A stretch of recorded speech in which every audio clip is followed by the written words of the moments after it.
Hello again, everybody. Captain Firefox back here in our survival Space Engineers world. It's been a few days here in real life. 4th of July weekend. It's a busy weekend. Haven't been able to play a lot. But it was a nice break after the monstrosity that was filling in that hangar over there.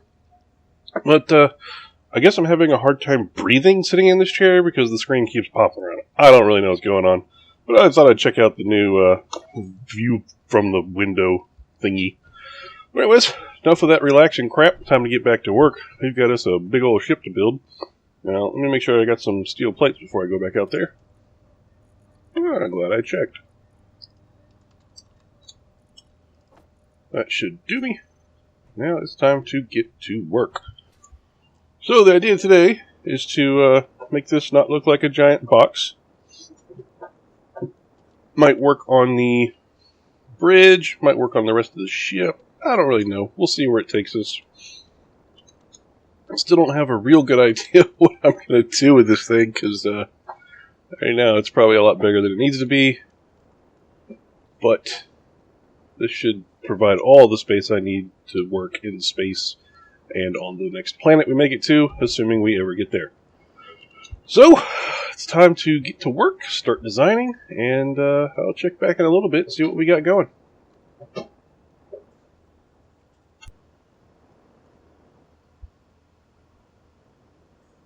Alright, so I went ahead and I roughed in the, I guess you call it the industrial heart of the ship. Now remember, this is a mobile base, so it's got to be able to refine and assemble and all that kind of stuff. I have a ridiculous amount of oxygen generators back here at the back. The idea behind this is that I can have a bunch of excess ice sitting in my cargo, and while I'm trying to make it off the planet, whatever hydrogen I'm using up, these can then reproduce hydrogen and fill up my tanks, because I don't want to fall out of the sky 3/4 of the way out of the atmosphere. That would be bad. So I'm going to fill up a couple of cargo containers full of ice just to make sure that I don't die horribly on the way out of space. So that's the reason that I have a ridiculous amount of oxygen generators, so that hopefully they can keep up excuse me, hopefully they can keep up with the amount of hydrogen I am using. So that's the game plan. Got my assemblers here. Everything's got the productivity modules and the power efficiency modules hooked up to them already. I just got to fill them in. Got me 4 refineries, 4 assemblers. Hopefully that'll keep me going up in space. And I got 16 oxygen generators. The only thing notably missing right now is storage. I don't have any cargo containers, any hydrogen tanks, or anything like that. I may end up just tacking them on the back here and kind of making this whole area just industrial based. Or I may put them up on the front. Not sure. I still got to find a place to put all the reactors and all that fun stuff as well. Not to mention all the engines. So I'm going to go fill this in so I can start hooking it all up with conveyors and whatnot. So I will check back when it's done, and you can see just how ugly the back of the ship is going to be. Well, alright. The industrial smorgasbord back here has been filled in and completed. Now it's time to make sure everything is piped up and ready to go. And then I've got to find a place to put all of the storage that's going to be needed for this ship. So I'm going to have to put a couple of large cargo containers in here, a freaking horde of hydrogen tanks, and then we'll go from there. From that point, I guess we'll start filling that in. And then it'll be time for the bridge, and engine ports, and all that fun stuff to come as well. Alright, so I've got the basic shape of the back built in now. It's all filled in and ready to go. I still need to finish this these little connection ports, the walkways and whatnot. Gotta make that look not like crap. Need to put the roofs on still. I still haven't decided what I'm going to do bridge-wise, so that's why I haven't finished off the top. I think it might look better in the back, but be more functional over the hangar. So I don't know which one I'm going to do, but we'll cross that bridge when we get there. Decided that the front is going to be where all the storage is, and I might actually just have them be open. Not even cover them up. So I'll probably have a little section in the front right here where these sliding doors lead to. That'll be the reactors and everything, and that'll be covered. And then the actual storage will be open, sort of like an Orca looks like in EVE Online. So that's kind of where I'm leading right now. So I'm going to go back, finish these little connection ports off, wall in this all the way. It's not walled in the front. I haven't decided if I wanted to connect it to the hanger or make it separate. I'm thinking separate's going to look better, so I'll probably wall that off real quick, fill it in, and then get started on the front. So I'm going to go make this annoying ship fuel low thing go away, and I'll check back when I've got everything framed in up on the ship.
Okay, so the connecting elbows, if you will, are now complete. I like the way they look. It's not spectacular, but it'll get the job done. I purposely left these little conveyors open right here. Yeah, it leaves me open to being vulnerable and getting those blown out. But I like the way it looks. Yeah, it's a little bit of detail that's in there that I enjoy. So I'm going to leave them like that. And now I've got to figure out a way to close this off. So I'm going to get that done. And the reason I'm not using the welding ship right here is because it's getting tight quarters in here. It's hard for that ship to get in. So I'm doing it all by hand. Yeah. I'm going to knock out this front wall right here, and then we'll start on the front of the ship.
Alright guys, it's Editor Captain here, and we're getting to that point where this video is starting to get too long, so we're going to go ahead and cut it right here. And don't worry about those engines, they're not going to stay there. Those hydrogen thrusters, they're not staying there. I don't know what I was thinking, but as soon as I was done playing this, I was like, what the hell? I don't need those large thrusters on there. I'm going up, not down. And once I'm in space, the small ones will be fine. And plus, I'm putting them on engine pods, not right there, so it was late. I don't know why the hell I did that, but it ain't staying. I'm aware there's a little bit of an audio problem with the recordings that I just caught on to today. Basically, there's a fan in here that's really loud, and I couldn't hear it while editing because, guess what? The fan noise covers the fan noise from the audio. Watched it not at work today, and noticed there was a problem there, so I'm taking steps to fix it. Hopefully this one sounds better, and they should be sounding much better in the near future as soon as a certain delivery arrives. So we're making improvements for everything on the channel. It's kind of growing as we go, but the audio should be better. I'm getting better with every video on the editing, so I appreciate you sticking around. It's only going to get better from here, and I appreciate the support, guys. The channel's growing slowly but surely, and with your help, hey, we can keep growing bigger. I'm going to be announcing something big on the channel soon, a chance for you to possibly win some money. I'll expand on it later on the channel, but stay tuned for more, guys. Thanks again for watching, guys. If you liked the video, please hit that like button. If you really enjoyed it, hit that subscribe. If you didn't like it, tell me why down in the comment section so I can improve it and make it better for everybody. So once again, it's Captain Firefox from Captain's Corner, signing off from Space Engineers. We'll see you next time.